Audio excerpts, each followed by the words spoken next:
When I first came out to my African American parents as a lesbian, I thought I'd finally be free. But instead, I watched everything I knew crumble: my home, my identity, and their love. This is the story of regret and rebirth.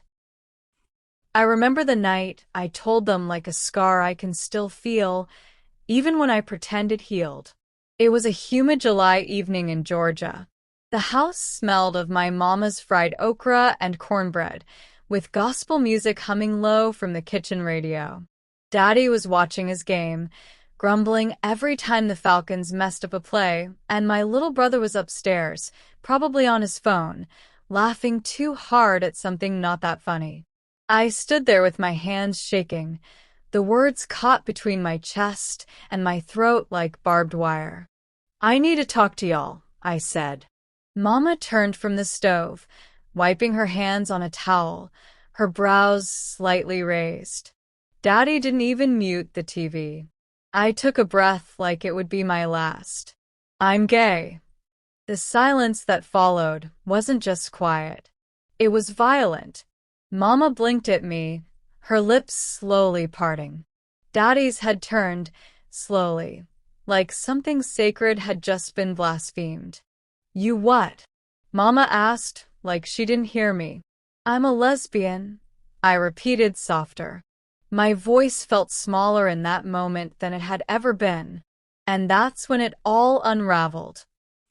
"You don't know what you're talking about," Daddy said, his tone sharp enough to slice flesh.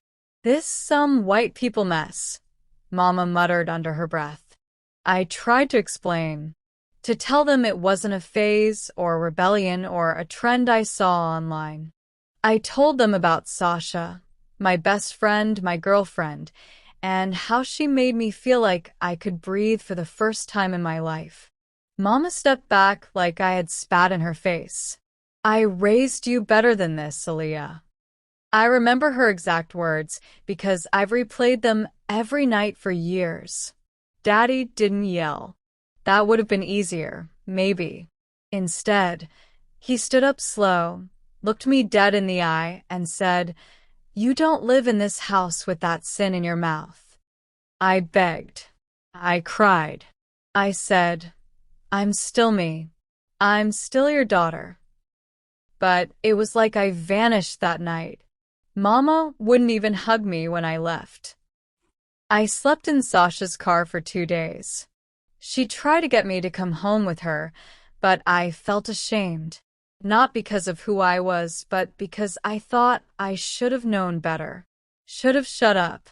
Should have stayed in the closet. That was the first time I truly regretted coming out. Sasha's mom took me in. She wasn't black like me. She didn't understand the culture of silence and suppression we were raised in, but she understood love. She made me breakfast, let me cry into her chest like I was her own. Still, I missed my mama's hands. I missed the sound of Daddy's Sunday humming. But they didn't call, didn't text. 3 months passed, then 6, then a year. College gave me room to breathe. I joined the LGBTQ+ student union, met other Black lesbians who'd lived through the same silence.